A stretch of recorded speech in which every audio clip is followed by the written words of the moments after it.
ಹರಿ ಓಂ ಗುರುಭ್ಯೋ ನಮಃ. ಆತ್ಮೀಯರಿಗೂ ಕೂಡ ನಮಸ್ಕಾರ. ಆತ್ಮೀಯರೇ, ನಾವೀಗ ಮಾಸ ಫಲ ವಿಶೇಷತೆ ತಿಳ್ಕೊತಾ ಇದ್ದೀವಿ.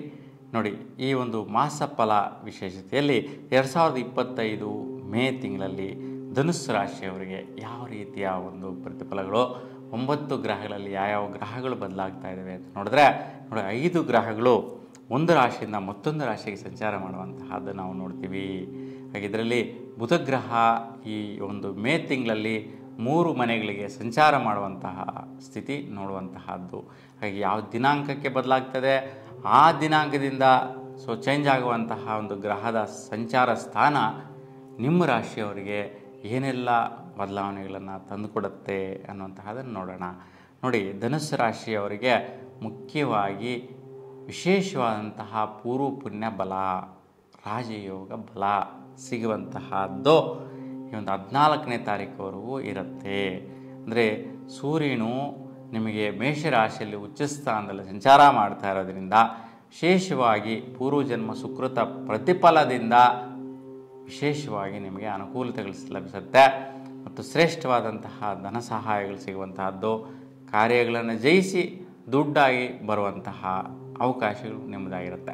ವಿದ್ಯಾರ್ಥಿಗಳಿಗೆ ಒಂದು ಹೈಯರ್ ಎಜುಕೇಷನ್ ಸ್ಟಡೀಸ್ ಮಾಡೋದಕ್ಕೆ ಅಥವಾ ಉನ್ನತ ವ್ಯಾಸಂಗಗಳು ಮಾಡೋದಕ್ಕೆ ಅಬ್ರಾಡ್ಗೆ ಹೋಗೋದಕ್ಕೋಸ್ಕರ ಈ ಲೋನ್ ಸ್ಯಾಂಕ್ಷನ್ ಆಗ್ಬೋದು, ಅಥವಾ ಮನೆಯಲ್ಲಿರ್ತಕ್ಕಂಥ ದೊಡ್ಡವರು, ತಂದೆ ತಾಯಂದರು, ಹಿರಿಯರು ಸ್ವಲ್ಪ ಹಣಕಾಸಿನ ಸೌಕರ್ಯ ನೀಡುವಂತಹದ್ದು ಕೂಡ ಧನುಸ್ಸು ರಾಶಿಯಲ್ಲಿರುವಂಥ ವಿದ್ಯಾರ್ಥಿಗಳಿಗೆ ಅನುಕೂಲಿಸುತ್ತೆ. ಇನ್ನು 14ರ ನಂತರ ಸ್ವಲ್ಪ ವಿದ್ಯಾಭ್ಯಾಸದಲ್ಲಿ ಮುಂದುವರಿಸಿದ ಮೇಲೆ ಒಳ್ಳೆಯ ಸ್ನೇಹಿತರ ಒಂದು ಸಹಯೋಗ, ಮಿತ್ರತ್ವ, ಒಂದು ಅಭಿವೃದ್ಧಿ ನಡೆಯುತ್ತೆ, ಉತ್ತಮವಾಗಿರುತ್ತೆ. ಇನ್ನು ಒಂದು ಕುಜಿನ ಸಂಚಾರದಿಂದ ಏನಾಗುತ್ತೆ ಅಂತಂದರೆ, ಸ್ವಲ್ಪ ವಿದ್ಯಾರ್ಥಿಗಳಿಗೆ ಆರೋಗ್ಯದಲ್ಲಿ ವೈಪರೀತ್ಯಗಳು ಬರುವಂತಹದ್ದು, ಡೈಜೆಷನ್ ರಿಲೇಟೆಡು, ಹೊಟ್ಟೆ ನೋವಿನ ಸಮಸ್ಯೆ, ಹೊಟ್ಟೆಯಲ್ಲಿ ಉರಿ ಬರುವಂಥ ಸಾಧ್ಯತೆಗಳಿರುತ್ತೆ. ಹಾಗಾಗಿ ಈ ರೀತಿ ವೈಪರೀತ್ಯಗಳು ಬರೋದ್ರಿಂದ ಸ್ವಲ್ಪ ಹಾಸ್ಪಿಟಲ್ ಟ್ರೀಟ್ಮೆಂಟು, ಖರ್ಚುಗಳು ಬರುವಂತಹದ್ದಿರುತ್ತೆ. ಈ ಒಂದು ವೈಪರೀತ್ಯ ಉಂಟಾಗಬಾರ್ದು ಅಂತೇಳಿ ನಿಮ್ಮ ಮನೆಯ ದಕ್ಷಿಣ ಭಾಗದಲ್ಲಿ ನೀವು ಒಂದು ತೊಗರಿ ಧಾನ್ಯದ ಮೇಲೆ 9 ತಂಬಿಟ್ಟು ದೀಪಗಳನ್ನು ಬೆಳೆಸೋದ್ರಿಂದ ಒಂದು ಶ್ರೇಷ್ಠವಾದಂತಹ ಒಂದು ಪ್ರತಿಫಲ ಆರೋಗ್ಯದಲ್ಲಿ ನೋಡುವಂತಹದ್ದು ಬರುತ್ತೆ. ತೊಂದರೆ ಇರೋದಿಲ್ಲ.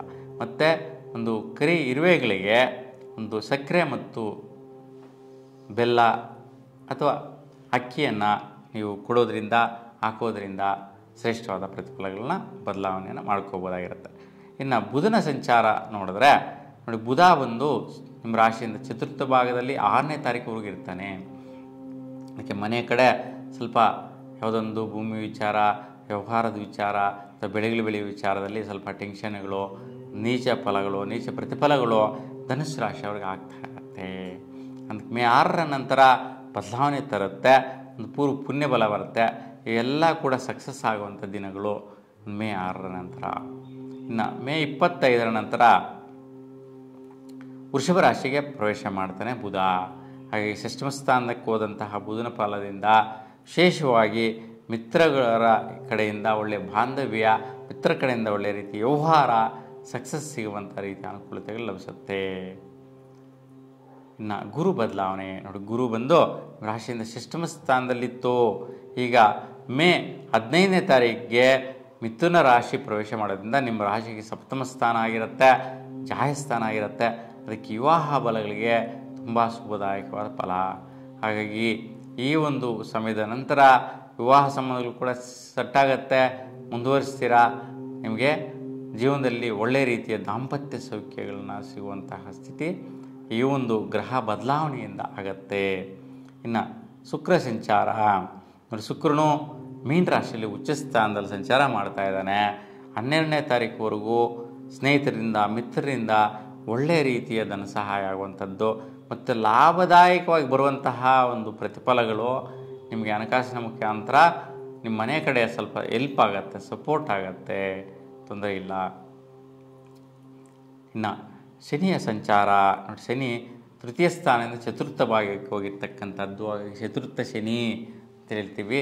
ಅದಕ್ಕೆ ಶನಿದೇವರ ಆರಾಧನೆ, ಪೂಜೆ ಮಾಡೋದ್ರಿಂದ ಮನೆ ಕಡೆ ಒಳ್ಳೆಯ ರೀತಿಯ ಅಭಿವೃದ್ಧಿಯನ್ನು ನೋಡ್ಬೋದಾಗಿರುತ್ತೆ. ರಾಹು ಚತುರ್ಥ ಭಾಗದಿಂದ ತೃತೀಯ ಭಾಗಕ್ಕೆ ಸಂಚಾರ ಆಗ್ತಾ ಇರ್ತಕ್ಕಂತಹದ್ದು. ಹಾಗಾಗಿ ಚತುರ್ಥ ಭಾಗದಲ್ಲೂ ಕೂಡ ಗುರುವಿನ ನಕ್ಷತ್ರದಲ್ಲಿ ರಾಹು ಸಂಚಾರ ಮತ್ತು ಅಂದರೆ ಪೂರ್ವಭದ್ರ ನಕ್ಷತ್ರದಲ್ಲಿ, ಪೂರ್ವಭದ್ರ ನಕ್ಷತ್ರದಲ್ಲಿಯೇ ರಾಹು ಸಂಚಾರ ಕುಂಭರಾಶಿಯಲ್ಲಿ ಕೂಡ ನಡೆಯುತ್ತೆ. ಹಾಗಾಗಿ ವಿಶೇಷವಾಗಿ ನಿಮ್ಮ ಪ್ರಯತ್ನಗಳು ಸುತ್ತಾಟ, ತಿರುಗಾಟ, ಕಾಲಹರಣ, ನಿಧಾನ ಆಗುವಂಥದ್ದು, ಲೇಟ್ ಆಗುವಂಥ ಸಾಧ್ಯತೆ ಇರುತ್ತೆ. ಕೇತು ಬಂದು ವಿಶೇಷವಾಗಿ ನಿಮ್ಮ ಒಂದು ಕರ್ಮಸ್ಥಾನದಿಂದ ಭಾಗ್ಯಸ್ಥಾನಕ್ಕೆ ಸಂಚಾರ, ಅಂದರೆ ಕೆಲಸ ಕಾರ್ಯ ವಿಚಾರ, ಭಾಗ್ಯ, ಲಕ್ಕು, ಅದೃಷ್ಟ ವಿಚಾರದಲ್ಲಿ ವಿಶೇಷವಾಗಿ ಕೇತು ಫಲ ಸಿಗತ್ತೆ. ಹೀಗೆ ನಿಮ್ಮೆಲ್ರಿಗೂ ಕೂಡ ಈ ಒಂದು ಗ್ರಹಗಳ ಫಲ ಶುಭದಾಯಕವಾಗಿ ಕೊಳ್ಳಿ ಅಂತ ಭಗವಂತನಲ್ಲಿ ಪ್ರಾರ್ಥಿಸ್ತಾ ಎಲ್ರಿಗೂ ಕೂಡ ಶುಭವಾಗಲಿ. ನಮಸ್ಕಾರ.